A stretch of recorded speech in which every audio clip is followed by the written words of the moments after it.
Powerful winds are kicking up in Southern California, where firefighters are battling several wildfires burning out of control.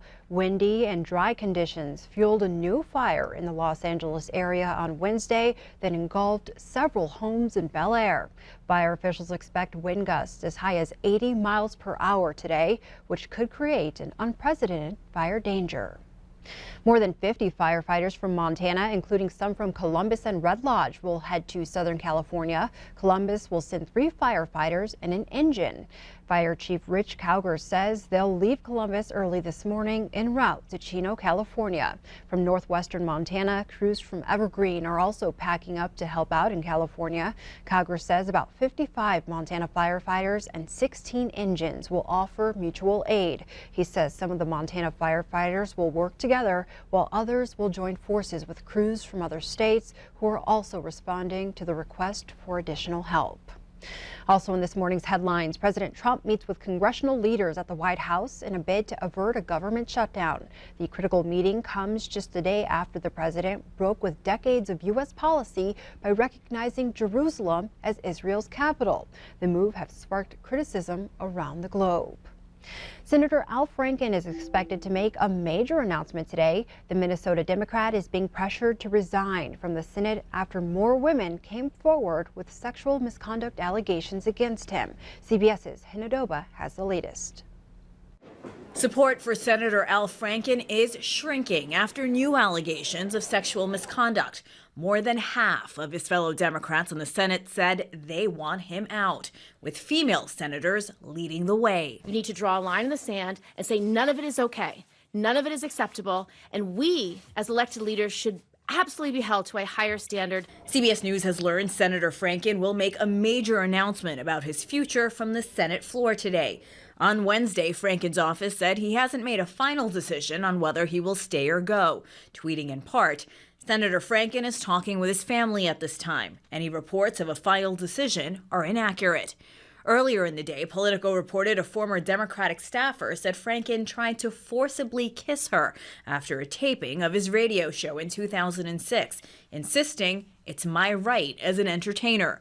The two-term senator called that categorically not true. He just mashed his lips against my face. Radio host Leanne Tweeden made a similar accusation 3 weeks ago and produced a photo of Franken appearing to grope her while she slept. If he doesn't have the support of the people in his own party, let alone the Republicans, if he doesn't have that support, it's going to be very difficult for him to stay. If Franken does resign, Minnesota Governor Mark Dayton would then appoint a 10-month replacement, and the Senate seat would be up for grabs in the 2018 election.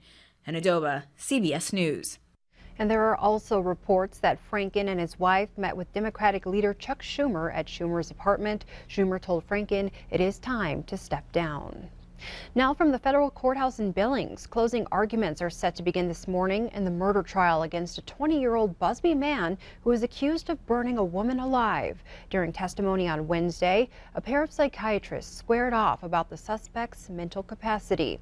The doctor called by defense attorneys described DiMarzio Sanchez as severely impaired, saying he suffers the effects of fetal alcohol syndrome. Through testing, the doctor said she determined Sanchez is a follower and not a leader. Defense attorneys used this testimony to further their claims that Sanchez was too incompetent to carry out the brutal assault on Royland Ride's horse. Prosecutors then called their own doctor, who testified that Sanchez was exaggerating his mental disability by intentionally failing tests. This doctor said Sanchez performed worse on the tests than people with brain injuries or dementia. Prosecutors say Sanchez led his 2 co-defendants in the assault on Ride's horse and say it was Sanchez who doused the victim in gasoline and set her on fire. After this morning's closing arguments, the case will go to the jury for deliberations. Now we go to Flathead County, where Montana has seen its first flu-related deaths of the season. Both of the people who passed away were reportedly over the age of 65 and were not vaccinated for influenza. The health department says those who are at the highest risk for serious complications from influenza are people 65 and older, children younger than 5, especially under the age of 2, people with chronic health conditions and pregnant women. Officials say it's uncommon to see flu-related deaths this early in the season, and the best way to fight the flu is with a vaccination. The health department says it takes up to 2 weeks for the vaccination to have an effect on the body. Continuing our coverage, owners of Big Bear Sports say they will not reopen their store in West Billings for the current holiday shopping season. That message was posted on the store's Facebook page Wednesday. The announcement comes just a little over a month since a man drove a vehicle through the front entrance of the store, leading to a 10-hour armed standoff with Billings police that ended when the man was fatally shot by officers. The post from owners Brett and Bobby Taylor says after analyzing everything from construction to replacing inventory, they will not be able to have everything together and complete in time to open this month. The Taylors also expressed their gratitude for the support they have received from the Billings community and say they plan to continue to work hard and push forward. Well, today, December 7th, is the 76th anniversary of the attack on Pearl Harbor. This morning, longtime Billings radio personality Lonnie Bell helps us recall that fateful day. Lonnie was one of the first to arrive in Pearl Harbor immediately after the attack. It's an experience etched into his memory forever. Q2's Samantha Harrelson brings us his story. We interrupt this program to bring you a special news bulletin. The Japanese have attacked Pearl Harbor, Hawaii, by air, President Roosevelt has just announced.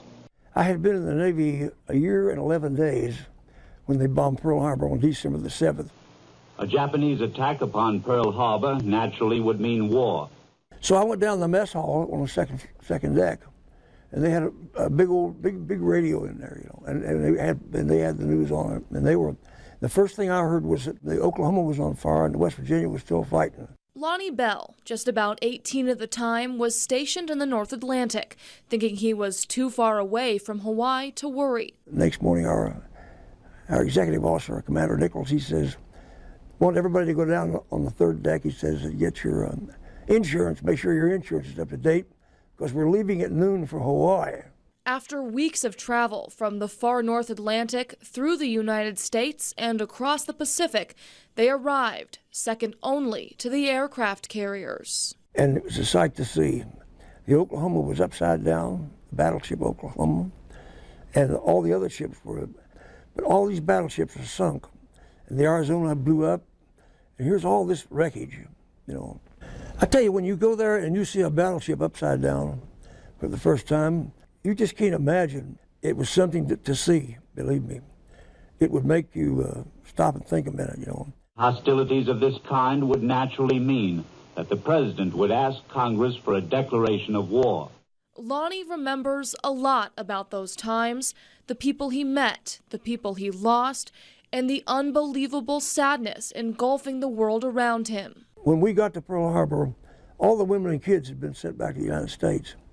And it was so sad, and the guys that were there, the survivors, which everybody was that was there, 2 or 3 of those guys was engaged to be married. In fact, this one shipmate, his wife was already there and was going to get married. And that bomb, when the bomb fell, they changed all that, and they took all the women and the kids away. And those were the saddest people I ever saw in my life. I don't think I ever saw anybody any sadder than they were. 16 million people in uniform. And a lot of people sacrificed their lives for the World War II. I always felt that I was extremely lucky. And I always thanked the good Lord that I made it. Samantha Harrelson, MTN News. Thank you, Samantha.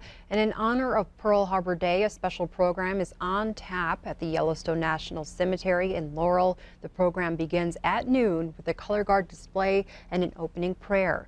World War II veterans buried at the National Cemetery will also be recognized during the ceremony. The program will close with a volley, a playing of taps, and a prayer. And in observation of National Pearl Harbor Remembrance Day, Governor Steve Bullock has ordered flags in Montana to be flown at half-staff in honor of the American patriots who lost their lives on that fateful day 76 years ago. In other news, Montana's congressional delegation took the lead to help celebrate the lighting of the U.S. Capitol Christmas tree.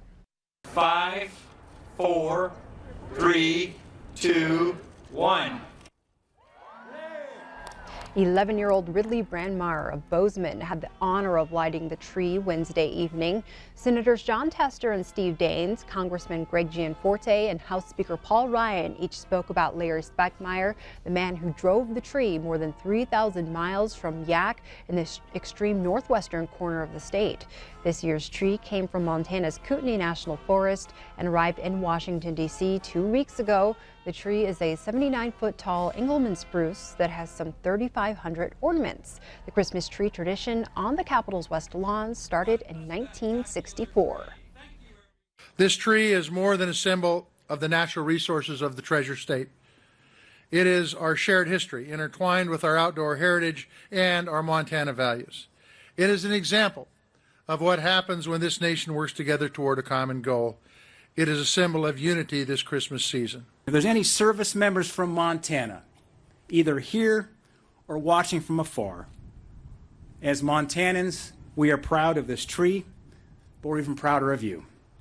And I want to thank you for our service to our great country. May the people's tree from under Montana's big sky be a sign of good cheer. May it and the star adorning it serve as a beacon of hope that brings us together.